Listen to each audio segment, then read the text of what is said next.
Hi, welcome to my craft room. Today we are turning trash to treasure.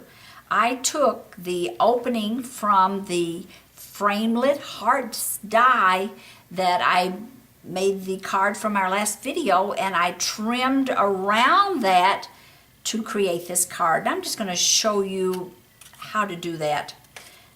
To make it easier, instead of centering this like so, and it's going to be more challenging to get around these edges.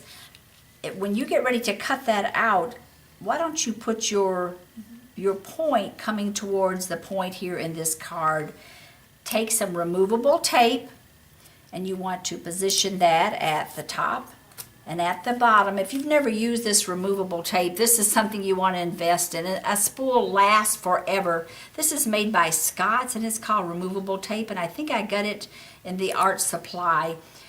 And you can reuse it. Once I take it off of here, I can reuse this tape over and over and over. Stampin' Up! Doesn't sell it, but it's an item you want to have in your crafting.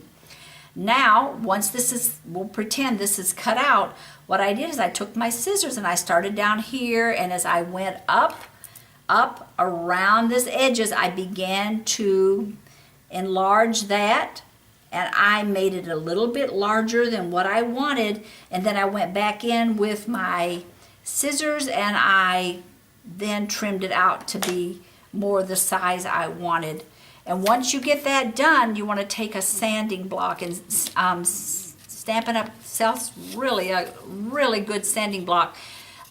This particular one, it is really great because you can sand on the top of your paper and distress it, or you can sand around the edges. And because when you're using scissors like that, you get you get little peaks. You get that rough exterior. You want to take that minute, and it really doesn't take much more than a minute, and go around there. And then, I don't know if y'all can notice, but then you get this white edge, and I personally don't care for that. So I've taken my rose red marker, and I'm going to simply go around this edge. I want you to see the difference it makes, because it really does. And I could go with a lighter color, but I like the idea of the rose red because of the fact that it's going to give depth to that. And there you go. And that just looks so much better than that white edge. And this is the one that I cut out of.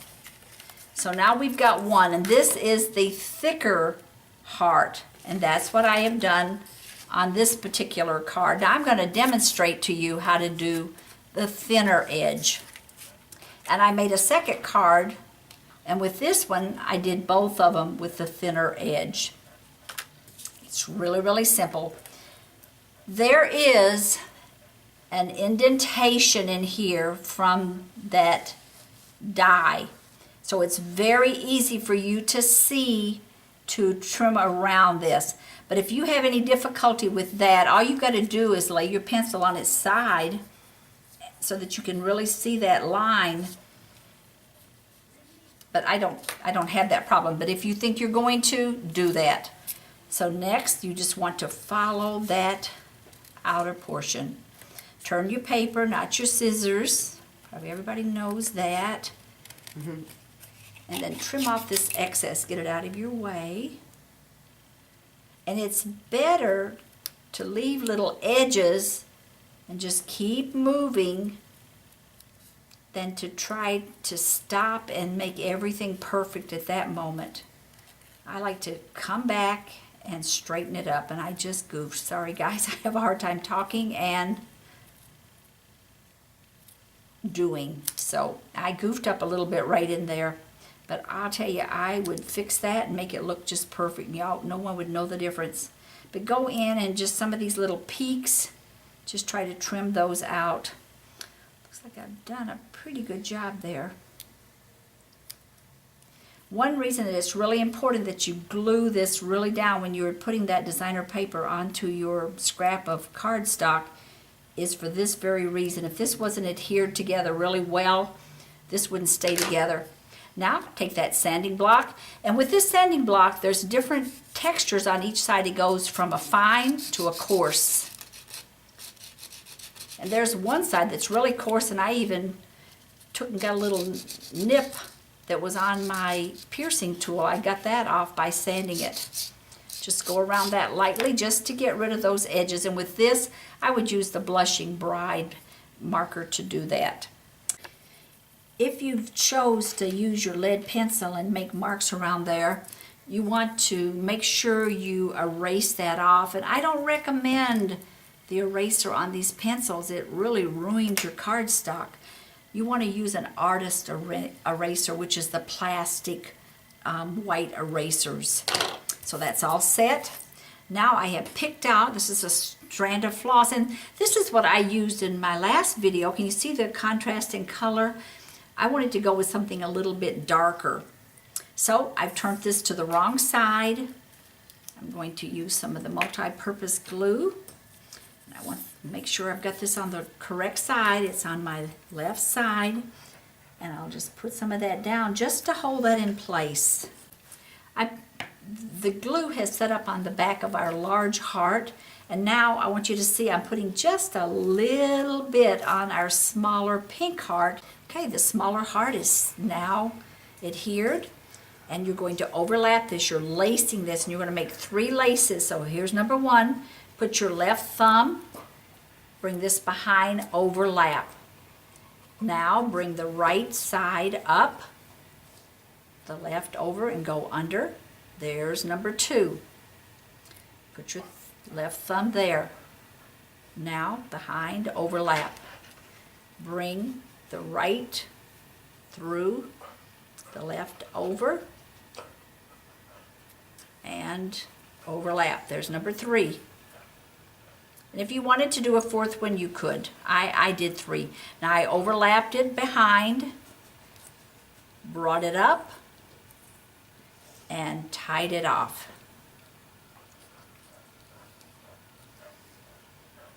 If you kind of follow that sequence, it's really not hard. So tie this off at the base. And I tied it a couple of times to secure that. Okay, now I am going to take my ribbon scissors and just snip that off, just about like so. And we have that portion done. We're ready now to adhere this onto our card, and we'll angle it like so. And when I adhered that on, this side in here, I put no adhesive. Can you see where I'm not putting any adhesive there? And it's because I want it to be loose and to give just a real delicate effect. Just the tiny little drops on this small heart, because otherwise it's going to come out. And you want to even, these portions here, I even take the nib of my glue and kind of spread those out so that none comes from under my paper. Okay? You see that okay? Now I cut this a tiny bit smaller. This is the Whisper White, and this is 5 1/4 instead of 5 1/2 by 8 1/2. Of course, you know, folded in the center. And I'll move that aside. I want to angle this just like so. And just hold on to this for just a second. Can you see how that kind of raises up on that side? I thought that was kind of a cool effect. How about you? You like it? And then also pull this down so that this is the DMC embroidery floss. I have tons of. I used to majorly be into embroidering. Okay, cool. All right. And then I have already stamped my verse, and this is from the P.S. I Love You, and I love that set. Oh my goodness, I don't want to see it ever leave. It's such a cool set. And I put half dimensionals. This is something that I do, and I'll show you this, okay?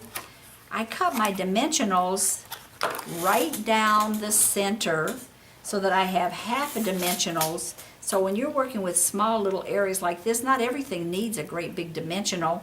You can be a little more conservative by doing it that way. Plus, you don't need the great big dimensional. This This is exactly what you need. I stamped this in the cherry cobbler. Now I'm going to show you the coolest part of all. You're probably wondering, how did I get this to lay and not come apart? So I'm going to show you how to do that. And it's so obvious.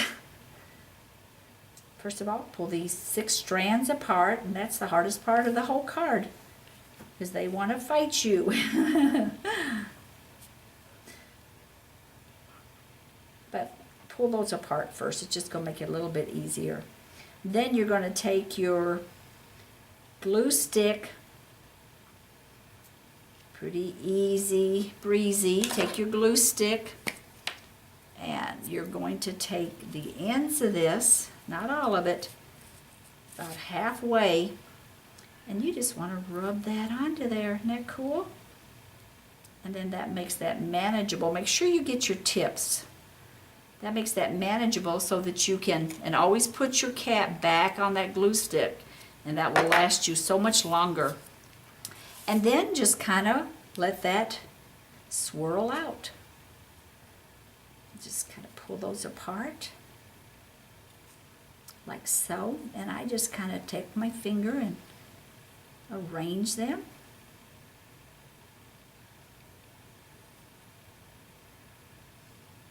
Isn't it fun to be creative? I love it when I come up with different ideas. You might wonder, how did I ever come up with this idea? And I'll tell you that while I'm trying to pull these apart.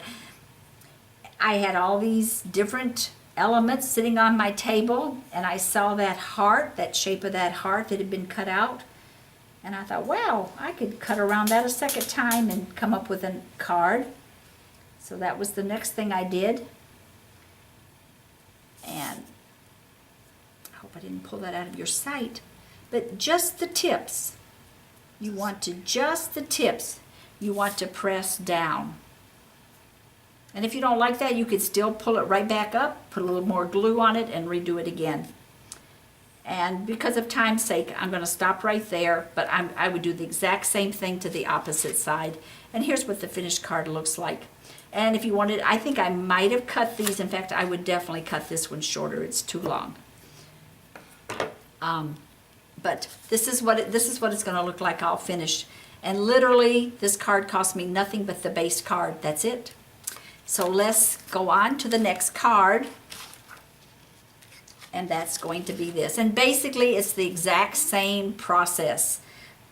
Cutting around the 2 hearts, doing this, and I just simply, this is the watercolor paper, and once again I saw a scrap of that sitting on my table, and literally that's what really, where I get creative, is just seeing scraps of paper.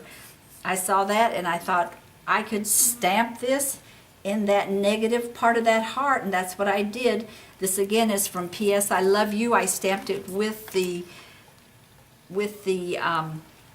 cherry cobbler.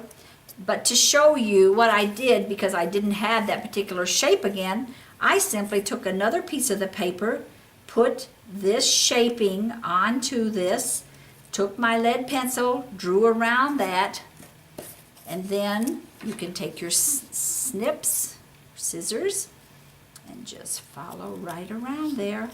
And then I took the sponge and I used the Blushing Bride just to give it just ever such a little titch of that pink color. And this isn't exactly a true white like the Whisper White, but I think with that little kiss of ink, it really makes a difference. And then I would bring this down more. This is way too high. But then that's what I did. I glued that onto the side. This is our fashionable hearts embosslet. The middle portion of this measures 2 by 2 1/4. And that's the part that's important to you. You can take these remnants from your hearts that you just created, place them onto there, take your scissors, cut away this excess, which you'll be using. So kind of see right where that ends. Cut this away. And what I do to make sure that this doesn't shift is I use my dado right here. So put a little bit of this onto your metal to hold that in place, a couple of places. Then you don't have to, because at first I was getting very frustrated because I would go to place this into there and then these things would shift inside and then I wouldn't get the whole hearts that I wanted. You want to place this on the left side, not the right, because this is, you want the embossing to show up. The nice thing about this is this simultaneously cuts and embosses at the same time. And it tells you right on here, it says, place this side down. So make sure you follow that instructions when you're putting it through your big shot. Look at all of the hearts that I got out of just simply the remnants of this one card. I mean, it's pretty amazing to think that you can get that much out of these remnants. So I'm going to, instead of doing this, I'm going to just walk you through it. Now, if I wanted to get this little heart right here, I could easily do that by placing that there, snipping this off. And this is exactly the way that I did it. I put a little bit of the dado onto this and placed it onto there.